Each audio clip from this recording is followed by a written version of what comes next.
ऐसा बाप नहीं चाहिए। एक बड़े शहर में रतनलाल अपनी बेटी संध्या और छोटे बेटे कुणाल के साथ रहता है।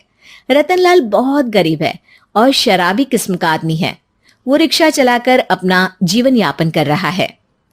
रतनलाल एक अधेड़ उम्र के आदमी योगेश्वर को कभी कभी अपनी रिक्शा से मार्केट या मंदिर छोड़ता है और कभी कभी बाजार से उसका सामान भी ले आता है। एक दिन रतनलाल योगेश्वर से कहता है, साहब, आपके पास गाड़ी है, फिर भी आप कभी कभी रिक्शा से क्यों जाते हो? इन शहर की गलियों को आराम से देखना मुझे बहुत पसंद है। ठीक है साहब, मैं चलता हूँ, कल फिर आऊँगा। अरे रतनलाल, रुको तो। मैंने सुना है कि तुम अपनी बेटी को कुछ पैसों के बदले किसी को दे रहे हो। अभी किसी को बेचे नहीं तो क्या करे साहब। एक छोटा बेटा है, उसको पढ़ाना भी है, उसकी देखभाल भी करनी है, और अगर मैं बेटी को घर में रखूंगा तो उसकी शादी कैसे करूंगा साहब। तुमको कितने पैसे मिल रहे हैं? अब 50,000 साहब। देखो, मैं तुमको पूरे 20 लाख रुपए देता हूँ। तुम अपनी बेटी संध्या को मुझे दे दो। हैं? 20 लाख? धन्यवाद साहब, धन्यवाद। मैं कल ही उसे आपके पास छोड़ जाऊंगा साहब। अगले दिन रतनलाल संध्या को हमेशा के लिए योगेश्वर के यहाँ छोड़ आता है और बदले में 20 लाख रुपए लेकर घर आ जाता है। रतनलाल जिंदगी में पहली बार इतने पैसे पाकर बौखला गया। उसने एक अच्छा घर लिया। कुणाल, अब हमें कोई चिंता नहीं है, तो अब अच्छे से पढ़, खूब मन लगाकर पढ़ाई करना। पापा, मुझे पढ़ाई करना अच्छा नहीं लगता। अरे तूने अगर ज्यादा बकवास की ना तो बहुत मारूंगा। कल से तू अच्छे स्कूल में जाएगा तो जाएगा, हाँ बस। कुणाल का एडमिशन एक अच्छे स्कूल में हो जाता है, लेकिन आए दिन स्कूल से शिकायत आती ही रहती है। 10 साल बाद एक दिन प्रिंसिपल मैडम रतनलाल को स्कूल में बुलाती है।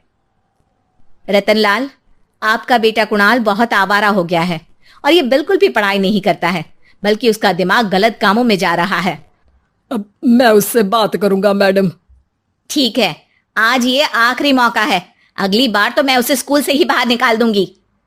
रतनलाल घर आ जाता है और कुणाल से कहता है, कुणाल बेटा, मैं तुम्हारे ऊपर इतना पैसा लगा रहा हूं, फिर भी तुम स्कूल में सही से क्यों नहीं पढ़ते हो? आप तो रहने ही दीजिए, मैं सब जानता हूं कि ये पैसा कहां से आया है। और वैसे भी अब ये पैसा मेरा है, मेरा जो भी मन होगा मैं करूंगा। आज के बाद मैं कभी स्कूल नहीं जाने वाला। रतनलाल को अपनी बेटी की याद आती है और वो रोने लगता है। 5 साल बाद कुणाल एक दिन एक लड़की को शादी करके घर ले आता है। पिताजी, ये मेरी पत्नी है स्वीटी। तुमने शादी कर ली? हाँ, शादी कर ली मैंने, दिखाई नहीं दे रहा। और अब से आप फिर से कमाना शुरू कर दो, बहुत बैठ कर खा लिया। कुणाल, तुम इस बुड्ढे को घर में क्यों रख रहे हो? देखो ना, ये शराब पीता है, इसे घर से बाहर निकाल फेंको। अरे स्वीटी, ये मेरे पापा है, कैसे बाहर निकाल दूं? और वैसे भी घर में कोई तो चाहिए ना काम करने वाला, नौकर समझ कर रख लो। इस बुड्ढी को तो घर से बाहर निकाल कर ही रहूंगी मैं कब तक इसके लिए खाना बनाऊंगी। स्वीटी एक दिन घर के बाहर पार्क में अपनी दोस्तों के साथ बैठी होती है। तभी वो रतनलाल को बुलाती है। पिताजी, मेरे कमरे में मैं अपना फोन छोड़ आई हूं, जरा ला कर तो देना। हाँ जरूर, अभी लेकर आता हूं। रतनलाल फोन लेकर आ जाता है। कुछ समय बाद स्वीटी के फ्रेंड्स भी चले जाते हैं। स्वीटी अंदर आकर शोर मचाती है। चोर चोर! कहाँ है चोर? मुझे तो यहाँ कुछ नहीं दिख रहा। अरे ये अलमारी खुली पड़ी है, जरूर किसी चोर ने ही खोली होगी। अरे कौन आया था यहाँ? यहाँ तो पिताजी आए थे बस। अरे बहू, मैं चोर नहीं हूं। मुझे तो आप पर अब बिल्कुल भी विश्वास नहीं है पिताजी, क्योंकि जब आप पैसे के लिए दीदी को बेच सकते हो तो आप चोरी भी तो कर ही सकते हो। अरे लेकिन वो सब तो मैंने तेरे भले के लिए किया था ना। मैं तो कहती हूँ कि हमें इनकी कमरे की तलाशी लेनी चाहिए। तुम बिल्कुल सही कह रही हो, चलो। स्वीटी और कुणाल दोनों रतनलाल के कमरे की तलाशी लेते हैं और उन्हें वहां स्वीटी की ज्वेलरी और पैसे मिल जाते हैं। मैं तो पहले ही जानता था कि चोर आप ही हो। निकल जाओ मेरे घर से और दोबारा अपनी शक्ल मत दिखाना। रतनलाल आंखों में आंसू लिए घर से निकल जाता है। स्वीटी मन ही मन सोचती है, आज तो मेरी प्लानिंग सफल हो गई। जैसा मैं चाहती थी ऐसा ही किया और बड़ी आसानी से उस बुड्ढी को चोरी का इल्जाम लगाकर घर से भगा दिया।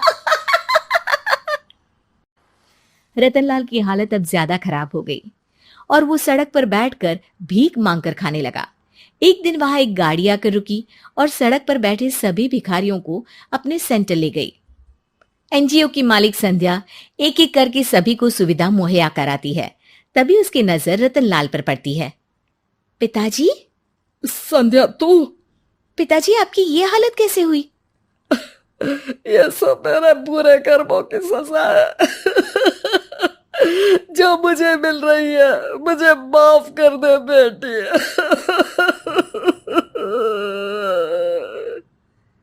पिताजी, मैं आप पर बिल्कुल भी गुस्सा नहीं हूं, क्योंकि आपने मुझे यहां भेजकर अच्छा ही किया।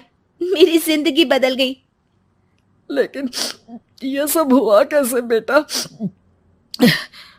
आप ये नए कपड़े पहनो, तब तक मैं योगेश्वर अंकल को बुला कर लाती हूँ। योगेश्वर अंकल? हाँ अंकल। योगेश्वर जी ने तुझसे शादी नहीं की थी? नहीं तो पापा, उन्होंने तो मुझे पढ़ा लिखा कर इस काबिल बनाया है कि मैं आज सबकी सेवा कर पा रही हूँ।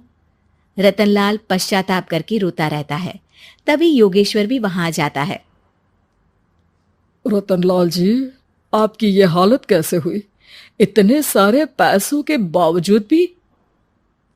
क्योंकि मैंने बेटे और बेटी में भेदभाव किया था। लेकिन आपने ये कैसे किया? मुझे ये जानना है, बताइए। सालों पहले जब संध्या छोटी थी, तब मैंने एक बार एक आदमी से तुम्हें बात करते हुए सुना था, जो कुछ पैसों में संध्या को तुमसे खरीद कर शादी करना चाहता था। मैं उस समय एनजीओ में बच्चों के लिए ही काम कर रहा था और मैं किसी भी लड़की की जिंदगी खराब होते नहीं देख सकता था। इसलिए मैंने अपने जीवन की कमाई का एक बड़ा हिस्सा तुम्हें दे दिया था। सच में कितना गलत था मैं। मुझे माफ कर दो। अब आप दोनों मेरे साथ घर चलो और आज मैं अपना सच्चा प्रायश्चित करना चाहता हूं। योगेश्वर और संध्या रतनलाल के साथ घर जाते हैं। स्वीटी दरवाजा खोलती है। चोर भिखारी, तू फिर से आ गया? चल भाग यहां से बुड्ढे। ये घर तुम्हारे बाप का नहीं, मेरा है। बाहर निकलो यहां से। रतनलाल कुणाल और संध्या को घर से बाहर निकाल देता है। योगेश्वर जी, अब ये घर आपका है और अब आप यहां एक और एनजीओ खोल सकते हैं। शायद अब ये सच्चा प्रायश्चित है। संध्या अपने पिता के गले लग जाती है।